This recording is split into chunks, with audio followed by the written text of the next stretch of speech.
बिस्मिल्लाहिर्रहमानिर्रहीम। Dear students, Altaf अज़ीम YouTube channel Altaf biologist के साथ बायोलॉजी पार्ट 1 चैप्टर 3 एंजाइम, और उसके बारे में हम डिफरेंट टर्म्स देख रहे थे। लास्ट टाइम हमने इंट्रोडक्शन देखा और उसके साथ कुछ टर्म्स देखी थी। कोफैक्टर की हमने बात की थी। कोफैक्टर क्या होते हैं उसके बारे में हमने कहा था कि non protein part of an enzyme is known as cofactor. आज हमने देखना है कि कोफैक्टर की जो है टाइप्स क्या हैं और उससे रिलेटेड जो टर्म्स हैं वो क्या होती हैं। तो हम बात करते हैं कि जो कोफैक्टर्स है, नॉन प्रोटीन पार्ट है, उसकी टाइप्स कितनी होती हैं। तो 3 उसकी जो है वो टाइप्स हैं: एक्टिवेटर, प्रोस्टैटिक ग्रुप और कोएंजाइम। इन 3 टाइप्स को हमने स्टडी करना है, देखना है। सबसे पहली बात यह है कि एक्टिवेटर जो है ये क्या होते हैं। तो एक्टिवेटर की जब हम बात करते हैं हम कहते हैं दी डिटैचेबल कोफैक्टर। डिटैचेबल कोफैक्टर ऐसा कोफैक्टर जिसको हटाया जा सके, जिसको रिमूव किया जा सके, और उसको जो है ना हम एक्टिवेटर का नाम देंगे। यानी कोफैक्टर जो है जहाँ पे इस एंजाइम के साथ अगर अटैच है और उसको आसानी से हम डिटैच कर सकें, अलहदा कर सकें उसको, तो फिर हम उस ऐसे कोफैक्टर को एक्टिवेटर का जो है वो नाम देंगे। और इसकी जो एग्जांपल्स हैं वो मैग्नीशियम है, आयरन है, कॉपर है और जिंक। आप कह सकते हैं कि these are the examples of the activator that can be detachable from the enzyme part. Enzyme से इसको जो है वो हम डिटैच कर सकते हैं। दूसरा है हमारे पास prosthetic group. These are very important terms that can be frequently asked in the examination point of view. In the paper के अंदर जो है ना इनको बार बार जो है पूछा जाता है कि प्रोस्टैटिक ग्रुप क्या होता है। तो जो भी कोफैक्टर होता है, यानी जो भी नॉन प्रोटीन पार्ट है, वो 2 तरीक़ों से इस एंजाइम के साथ अटैच होता है। या तो वो कोवलेंटली बॉन्डेड होगा।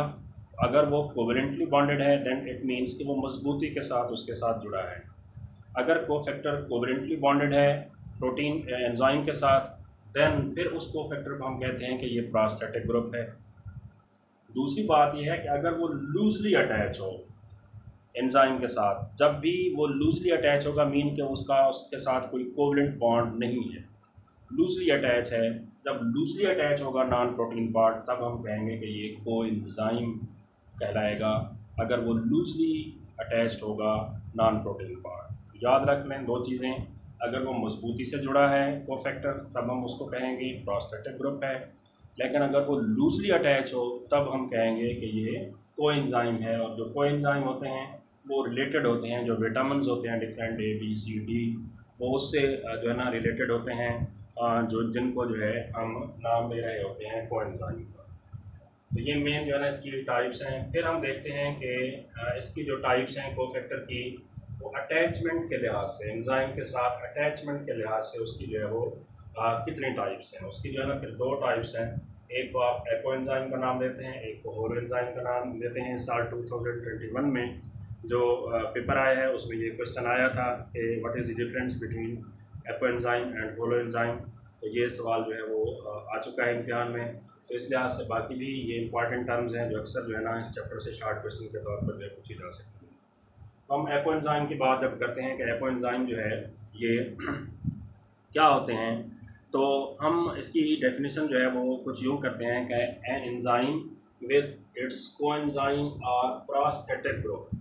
यानी हम एंजाइम से जो है कोफैक्टर को या प्रोस्टैटिक ग्रुप को अगर हम रिमूव कर दें, तो मीन यहाँ पे मतलब गौर से जो है ना वो आपने समझना है कि कोफैक्टर को या प्रोस्टैटिक ग्रुप को एंजाइम से हम रिमूव कर दें, मीन कि हम कोफैक्टर को ही रिमूव कर रहे हैं। प्रोस्टैटिक ग्रुप भी कोफैक्टर होगा, नॉन प्रोटीन पार्ट होगा, उसको अगर हम यहाँ एंजाइम से रिमूव कर दें। हमने पहले कहा था कि कोफैक्टर नॉन प्रोटीन पार्ट है और ये एंजाइम के प्रॉपर फंक्शनिंग के लिए ज़रूरी होता है। तो फिर अगर हम उस नॉन प्रोटीन पार्ट को या प्रोस्टैटिक ग्रुप को इस एंजाइम से हटा दें, रिमूव कर दें, बाकी जो स्ट्रक्चर बचेगी उसको जो है ना हम कहेंगे कि यह कोई एंजाइम है। कोफैक्टर को यहाँ से हमने एंजाइम से रिमूव कर दिया या प्रोस्टैटिक ग्रुप को हमने यहाँ से एंजाइम से हटा दिया, तब बाकी जो स्ट्रक्चर बचेगी उसको जो है हम कहते हैं कि ये एक्ो एंजाइम है। दूसरा जो है वो है होलो एंजाइम। अब होलो एंजाइम क्या है? सिंपल सी बात है, सादा बात है, बच्चे कॉम्प्लिकेशन में पड़ जाते हैं यहाँ पे। पहले जो है ना हमने एक्ो एंजाइम को यहाँ से रिमूव कर दिया, कोफैक्टर को हमने या प्रोस्टैटिक ग्रुप को हमने एंजाइम से रिमूव कर दिया, तो वो एक्ो एंजाइम कहलाया। अब अगर वो मौजूद था कोफैक्टर, प्रोस्टैटिक ग्रुप भी मौजूद था, यानी वो कोवलेंटली बॉन्डेड अटैच था, non protein part prostatic group मौजूद था उसके अंदर, और पूरी पॉलीपेप्टाइड चेन के अंदर जो है ना ये मौजूद थे। पॉलीपेप्टाइड चेन हमने इसलिए यूज़ किया कि एंजाइम जो है वो नेचर के लिहाज से प्रोटीन है, तो प्रोटीन है, अमीनो एसिड होंगे इनमें, और अमीनो एसिड आपस में पेप्टाइड बॉन्ड के जरिए लिंक्ड होते हैं। पॉलीपेप्टाइड चेन के अंदर अगर कोफैक्टर मौजूद है, प्रोस्टैटिक ग्रुप मौजूद है, तो फिर वो पूरी पॉलीपेप्टाइड चेन और उसके अंदर जो है ये एंजाइम के मॉलिक्यूल और वो कोफैक्टर, तो फिर उस तमाम स्ट्रक्चर को जो है हम कहेंगे कि ये होल एंजाइम। होल एंजाइम के अंदर तमाम चीज़ें आ जाती हैं, कोफैक्टर भी आएगा, प्रोस्टैटिक ग्रुप भी आएगा और पूरी पॉलीपेप्टाइड चेन भी आएगी। देन जो स्ट्रक्चर होगी that will be whole enzyme. लेकिन अगर हम इस एंजाइम से कोफैक्टर को या प्रोस्टैटिक ग्रुप को रिमूव कर दें, बाकी जो स्ट्रक्चर होगी दैट विल बी एपेंजाइम। ये एपेंजाइम भी। तो ये इंपॉर्टेंट टर्म्स हैं। इससे पहले भी हमने देखा, एक्टिव साइट को हमने देखा, कैटालिटिक साइट को देखा था, बाइंडिंग साइट को देखा था हमने, फिर उसके बाद जो है हमने एंजाइम की डेफिनेशन को देखा था। और ये भी टर्म्स हैं, इसको भी जो है हमने गौर से पढ़ना है आपने, और इसको स्टडी करना है। ये एग्जाम के अंदर जो है ना अक्सर मोस्टली जो है पूछी जाती हैं। फिर उसके बाद छोटी सी एक बात है, लोकेशन ऑफ एंजाइम। एंजाइम जो है वो बॉडी में, सेल में कहाँ लोकेट करते हैं। तो याद रखें कि वो एंजाइम जो प्रोटीन सिंथेसिस के लिए दरकार हैं that are located in the ribosomes. Cell को जो है ना अगर आप देखें, ये जो है आपके पास एक सेल है, ये इसका जो है वो न्यूक्लियस है, और ये जो है ना अगर हम बात करें कि ये माइटोकॉन्ड्रिया है, तो ये जो है ना आप देखें कि राइबोसोम्स हैं। तो जो प्रोटीन की सिंथेसिस के लिए दरकार हैं enzyme that will be located on ribosomes, और जो रेस्पिरेशन के लिए और क्रिब साइकिल के लिए एंजाइम दरकार होंगे वो माइटोकॉन्ड्रिया के अंदर जाना मौजूद होंगे, और जो ग्लाइकोलिसिस के लिए दरकार होंगे that will be located in the cytoplasm. और अगर हम प्लांट सेल की बात करें कि जिसमें फोटोसिंथेसिस का प्रोसेस होता है, लाइट रिएक्शन और डार्क रिएक्शन, तो उनके जो एंजाइम होंगे that will be located in the chloroplast of the plant cell. ये लोकेशन होगी कि एंजाइम सेल के अंदर कहाँ कहाँ लोकेट कर रहे हैं।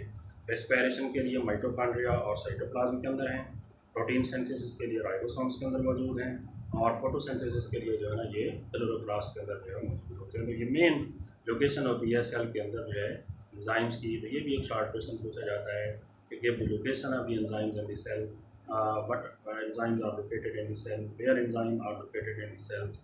तो ये शॉर्ट क्वेश्चन होता है जो पूछा जा सकता है, तो इसको भी आपने जो है ज़हन के अंदर रखना है। तो इंशाल्लाह अपना ख्याल रखिएगा। अगला हमारा टॉपिक जो है वो होगा कैरेक्टरिस्टिक ऑफ द एंजाइम, उनके बारे में जो है वो हमने डिस्कस करना है। अल्लाह हाफ़िज़।